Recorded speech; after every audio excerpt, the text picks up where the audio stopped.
프레드릭 콘스탄트는 비교적 접근 가능한 가격대에도 불구하고 인하우스 무브먼트의 파트만큼은 상당 부분 스스로 생산할 수 있는 매뉴팩처를 가지고 있는 브랜드입니다. 여기서 나온 월드타이머 모델은 이미 브랜드를 대표하는 베스트셀러가 되기도 했고요. 이번 워치스 앤 원더스에서는 브랜드의 창립 35주년을 기념해서 18K 로즈골드 케이스에 트루비용 무브먼트가 장착된 시계까지 선보이기도 했습니다. 하지만 이 회사는 여전히 100만원 안쪽의 예산으로 장만할 수 있는 쿼츠 시계도 만듭니다. 소비자들이 계속 찾으니까 라인업에 남겨는 두겠다 정도가 아닙니다. 이 쿼츠 라인업에서도 신모델들이 계속 나오고 있습니다. 물론 프레드릭 콘스탄트가 이렇게 하는 이유가 있는데요. 괜찮은 품질의 스위스 시계에 대한 진입 장벽을 낮춰서 더 많은 사람들이 아날로그 시계에 입문하도록 만들고 그중 일부는 브랜드의 충성 고객으로 만들어서 매뉴팩처 모델들로까지 이끌어 보겠다는 계획인 겁니다. 오늘 살펴볼 시계는 요즘의 트렌드에 맞게 업데이트된 새로운 비즈니스 타이머 모델인데요. 40mm라고 되어 있긴 하지만은 다이얼 사이즈가 33mm 밖에 안 되기 때문에 체감 사이즈가 더 작고 초침을 없애버려서 쿼츠인 게 티가 안 난다는 게 특징입니다. 이 시계를 좀 더 자세히 들여다보도록 하겠습니다.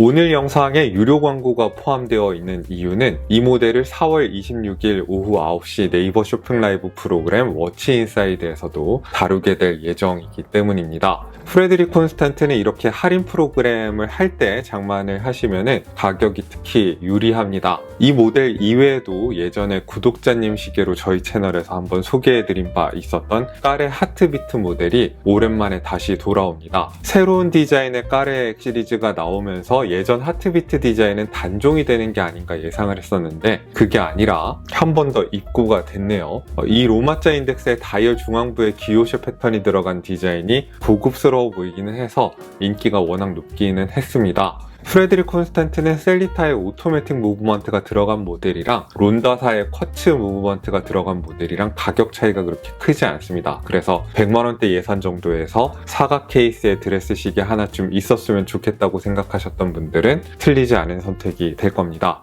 인하우스 무브먼트, 그러니까 매뉴팩처 무브먼트가 들어간 신제품 중에서는 하이라이프 월드타이머 모델이 이번에 소개될 예정입니다. 익숙한 드레스 시계류가 아니라 스포츠 시계의 포맷에서 월드타이머를 즐겨보시고 싶다면 이 모델도 괜찮습니다. 월드타이머가 좀 나이든 시계 같은 느낌이 있기는 한데 확실히 하이라이프의 포맷에다가 월드타이머를 넣으니까 젊은 시계의 느낌이 있습니다. 다시 쿼츠 비즈니스 타이머로 돌아가 보겠습니다. 요즘은 빈티지의 힌트가 있는 디자인의 드레스 시계도 장식적이고 화려한 요소가 많이 가미된 바로코풍의 디자인보다는 좀 더 모던한 아우라를 가진 미니멀한 디자인으로 많이 나오는 편인데요. 새로 나오는 비즈니스 타이머도 마찬가지입니다. 여러 컴플리케이션이 들어간 시계임에도 불구하고 레이아웃이 정말 단정하게 잘 정돈되어서 나왔습니다. 네이비 다이얼의 브레이슬릿 모델이 있고 실버 다이얼의 가죽줄 모델이 있는데요. 저는 네이비 다이얼을 더 추천드리고 싶습니다.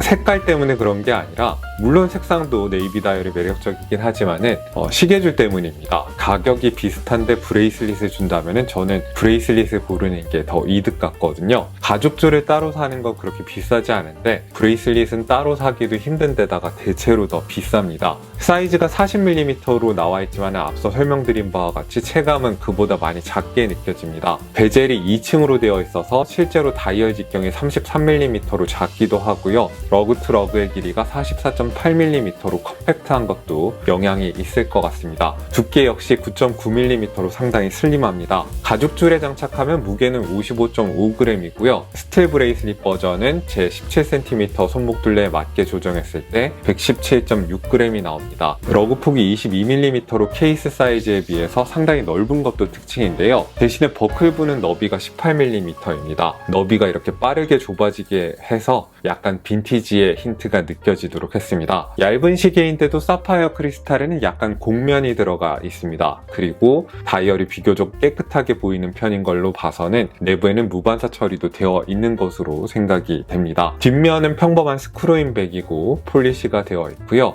전작들에 비해서 가장 많이 달라진 부분은 브레이슬릿입니다. 너비가 급격하게 좁아지는 형태의 변화도 그렇지만은 피니쉬도 브러쉬와 폴리쉬를 교차해서 여러 조각으로 이루어져 있다는 사실이 시각적으로 좀 더 부각이 되게 만들었습니다. 퀄리티와 가격을 생각하면 불평할 수 없습니다. 프레드릭 콘스탄트는 고가의 모델이나 엔트리 모델이나 브레이슬릿의 차이를 거의 두고 있지 않기도 하고요. 조각수가 많고 위아래 링크가 유연하게 연결되어 있어서 손목에 착 감기는 느낌이 좋은 브레이슬릿입니다. 푸시 버튼으로 쉽게 열 수 있는 버터플라이 클래스프가 달려있고요. 미세 조정은 없지만은 한 칸의 길이가 다른 브레이슬릿의 반코 정도여서 길이 조정은 손목에 꽤 잘 맞게 되는 편입니다. 다이얼 크기를 많이 줄인 덕분에 크기가 작은 쿼츠 무브먼트를 장착했음에도 서브 다이얼이 지나치게 가운데에 모여있다는 느낌이 들지 않습니다. 초침이 없어서 쿼츠라는 게 티가 나지 않는다는 거는 아까도 설명을 드렸고요. 다이얼은 선버스트 브러쉬가 전반적으로 입혀져 있는데 서브 다이얼에는 촘촘한 동심원 패턴을 넣어서 질감의 대비를 느낄 수 있게 해줬습니다. 엔트리 모델이지만은 프린트의 퀄리티 관리는 꽤 잘 되어 있는 편이라서 확대해서 봐도 프린트가 나간 곳이 없고요.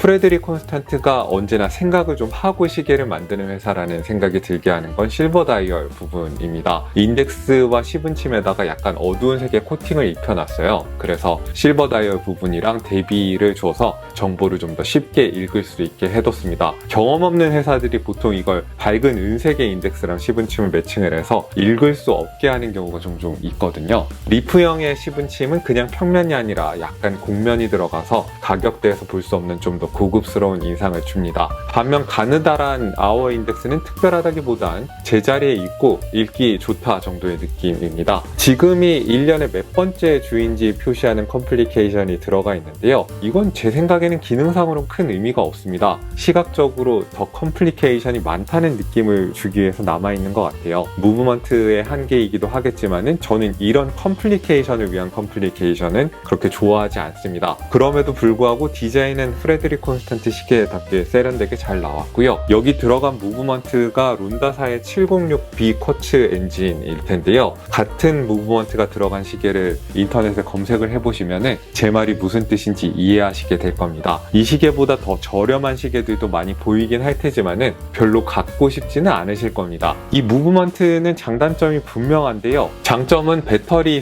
배터리 교체 주기가 길다는 것입니다. 제조사에서는 5년 정도의 수명을 이야기하고 있는데 이 시계는 추가적으로 초침을 없애버렸기 때문에 더 길게 사용하실 수 있을 걸로 기대하셔도 좋습니다. 상태 좋은 배터리를 넣었다면 7, 8년 정도 잘 갈 거라고 기대하셔도 됩니다. 단점은 처음에 문페이지랑 달력의 세팅이 다소 까다롭다는 건데요. 다행인 건 쿼츠 모델이어서 한번 맞춰놓으면 다시 세팅할 일이 많이 없다는 거겠죠. 28일, 29일, 30일로 끝나는 달 정도에다가 날짜침을 한두 칸 정도 더 밀기만 하면 됩니다. 우선 문페이지 부분을 맞춰야 되는데 크라운을 일일이 돌려서 내가 원하는 달 모양까지 맞춰야 합니다. 어차피 문페이지는 실용적인 의미는 없는 거니까 귀찮으시면 건너뛰셔도 됩니다. 그래도 요일은 다행이지만 문페이지보다는 빨리 맞출 수 있습니다. 크라운으로 오후 10시부터 다음날 오전 1시까지로 왕복하면 요일이 한 칸씩 계속 넘어갑니다. 이거 매뉴얼에 나오는 세팅 방법이에요. 그리고 세 번째로 날짜를 맞추시는데 요거는 다행히 퀵셋이 있습니다. 안전한 6시 정도의 시간을 두고 오른쪽 아래에 있는 은닉된 푸셔를 눌러서 날짜를 맞추시면 되고요. 네 번째로는 지금이 올해 몇 번째 주인지를 퀵셋으로 맞추는데 오른쪽 위에 있는 푸셔를 눌러서 맞추실 수 있습니다. 이건 근데 딱히 몇 번째 주인지 아는 게 큰 의미가 있나 싶어서 귀찮으시면 건너뛰셔도 되겠습니다. 그 다음으로 마지막으로 시간을 맞추시면은 당분간 이 시계의 세팅 기능은 안 건드려도 됩니다. 가격 대비 괜찮은 브레이슬릿에 비해서 가죽줄은 평범한 편입니다. 송아지 가죽에다가 패드를 넣고 악어 가죽 무늬가 들어간 여기저기서 많이 보이는 그런 수준의 가죽줄인데요. 손목이 가는 분들은 약간 문제가 될 수 있는 부분도 있습니다. 가죽줄이 좀 긴 편이라서 손목 둘레가 16.5cm 이하이신 분들은 구멍을 하나에서 2개 더 뚫으셔야 할 수도 있겠습니다. 자, 오늘 업데이트된 클래식 비즈니스 타이머 모델을 자세하게 살펴봤는데요. 퀄리티나 디자인 면에서는 프레드릭 콘스탄트 시계답게 흠잡을 수 있는 부분이 많지가 않습니다. 특히 가격을 생각하면은 역시 이 가격대에서 경쟁자가 없겠다라는 생각이 드는데요. 대부분의 불편한 점이나 단점 아닌 단점 같은 것들은 무브먼트 자체의 한계에서 오는 편인 것 같습니다. 여러분들은 이 신제품 어떻게 보셨는지 궁금합니다. 지금까지 여기는 생활인의 시계, 저는 호스트 김생활이었습니다. 안녕히 계십시오.